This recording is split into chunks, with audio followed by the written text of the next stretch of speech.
నువ్వా నేనా అన్నట్టుగా సాగిన ఈ మ్యాచ్ 4 రోజుల్లో ముగిసినప్పటికీ తీవ్రమైన ఒత్తిడిని సైతం జయించి సఫారీ జట్టు విజయాన్ని అందుకుంది.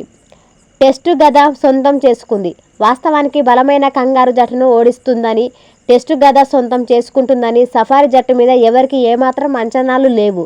ఈ మ్యాచ్లో ఫస్ట్ ఇన్నింగ్స్లో కంగారు జట్టు 212 పరుగులు స్కోరు చేసింది. ఆ తర్వాత సఫారీ జట్టు 138 వద్ద ఆల్ అవుట్ అయింది.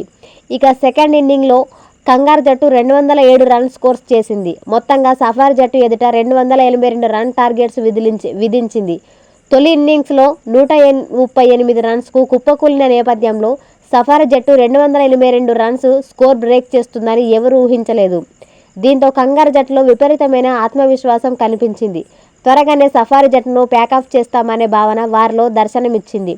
అంతేకాదు 10 పరుగులు చేయకుండానే సఫారీ జట్టు తొలి వికెట్ కోల్పోవడంతో తీవ్రమైన ఒత్తిడి ఆ జట్టు మీద కనిపించింది. ఈ దశలో రెండవ వికెట్, మూడవ వికెట్ భాగస్వామ్యాలు సఫారీ జట్టును తిరుగులేని స్థాయిలో నిలబెట్టాయి. తద్వారా విజయం సాధించేలా చేశాయి. ఇండియాకు సాధ్యం కానిది గత 2 సీజన్లలో భారత జట్టు సుదీర్ఘ ఫార్మాట్లో తుది పోరు వరకు వెళ్లిపోయింది. తుది పోరులో ఒకేసారి